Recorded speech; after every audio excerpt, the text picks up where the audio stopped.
তো নমস্কার বন্ধুরা, আশা করি সবাই ভালো আছেন। তো বন্ধুরা, এখন যে বিষয়টা নিয়ে কথা বলবো, তো সেটা হলো সাকিব খানের যে বরবাদ ছবি আসছে সেই বিষয়ে। এই ছবিটা কেন সাকসেসফুল হতে পারে সেই বিষয়ে একটা আপডেট দেবো। তো তার আগে প্রত্যেকটা বন্ধুকে অনুরোধ করে রাখবো, চ্যানেলটা নতুন হয়ে থাকলে অবশ্যই আপনারা চ্যানেলটা সাবস্ক্রাইব করে নেবেন, আর যদি ভিডিওটি ভালো লাগে তাহলে লাইক কমেন্ট শেয়ার করে দেবেন।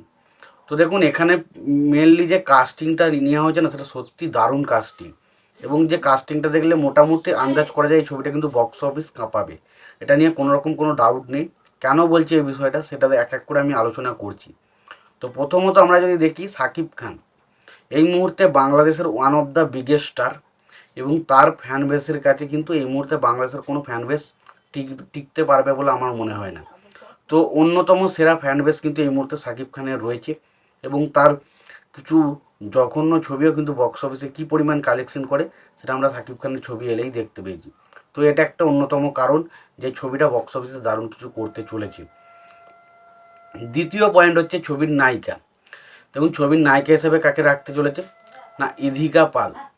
তো ইধিকা পাল প্রিয়তমা এবং খাদান দুটো ছবিতে কাজ করেছে। দুটো ছবি কিন্তু কি কালেকশন করেছে, অল টাইম ব্লকবাস্টার। তো ইধিকা পালের লাক ফ্যাক্টর এটা কিন্তু একটা বিশাল বড় কাজ করবে, যেটা কিন্তু বরবাদ ছবিতে থাকতে চলেছে। তৃতীয় হচ্ছে, দেখুন এই ছবিতে মানে যিশু সেনগুপ্তের ভিলেনের ক্যারেক্টারে প্লে করা। এবার যিশু সেনগুপ্তর ভিলেনের ক্যারেক্টার প্লে করা একটা কথা বলি, কারণ আগের বছর যখন তুফানে আমরা জানতে পেরেছিলাম যে যিশু সেনগুপ্ত থাকতে চলেছে, কী পরিমাণে ক্রেজ তৈরি ছিল আমরা দেখেছেন। এবং এই ছবিতে তো শিওর থাকতে চলেছে। তো দেখা যাক, যিশু সেনগুপ্ত থাকা মানে সেই ছবিতে ভিলেন হিসেবে একটা আলাদা রকম হাইপ কিন্তু অলরেডি সৃষ্টি হয়।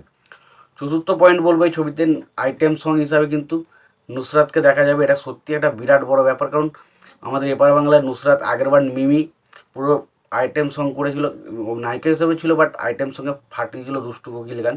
তো আশা করব নুসরাতও কিন্তু এরকম একটা গান পাবে এবং সেই গানটা জাস্ট ফাটিয়ে দিয়ে বেরিয়ে চলে যাবে, সেটা কিন্তু একটা হতে চলেছে।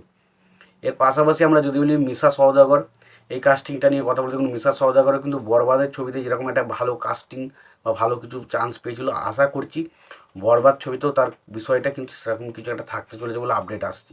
তো সেটা কিন্তু দারুণ বিষয়। এবং অবশ্যই আমাদের এখানে সিরিয়াল থেকে জনপ্রিয় অভিনেত্রী রিয়া খান, তো রিয়া, তো তিনি কিন্তু একটা ভালো রকম কাস্টিং বা ভালো রকম একটা রোলে কিন্তু রয়েছেন। তো এই মোটামুটি যে কাস্টিংটা রয়েছে, এই কাস্টিং দেখেই বোঝা যাচ্ছে ছবিটা কিন্তু বক্স অফিসে ভালো কিছু করতে চলেছে, এবং ছবিটা কিন্তু বক্স অফিসে একটা অন্যরকম কালেকশন কিন্তু করবে। এবার দেখা যাক ছবিটা কতটা মানুষকে আকৃষ্ট করতে পারে। এবং সত্যি কথা বলছি, এই ছবিটা নিয়ে প্রচণ্ড আশাবাদী, কারণ দরদ ছবি যতটা আশা করেছিলাম সেই পরিমাণ কালেকশন করতে পারেনি, কিন্তু আশা করব এই ছবিটা আমাদেরকে নিরাশ করবে না। এই ছবিটা সত্যি বক্স অফিসে ভালো কিছু করে দেখাবে, এবং ডেফিনেটলি ছবিটা বক্স অফিসে দারুণ কিছু কালেকশন করবে। তো তোমাদের এই বিষয়টা নিয়ে কি মতামত তোমরা জানিও। তোমাদের যদি ভিডিওটি ভালো লেগে থাকে লাইক কমেন্ট শেয়ার করে দিও। চ্যানেলটা নতুন হয়ে থাকলে অবশ্যই তোমরা চ্যানেলটা সাবস্ক্রাইব করে নিয়ে পাশে বেল আইকনটা অবশ্যই প্রেস করে দিও। ভালো থেকো, সুস্থ থেকো, দেখা হচ্ছে পরে ভিডিওতে।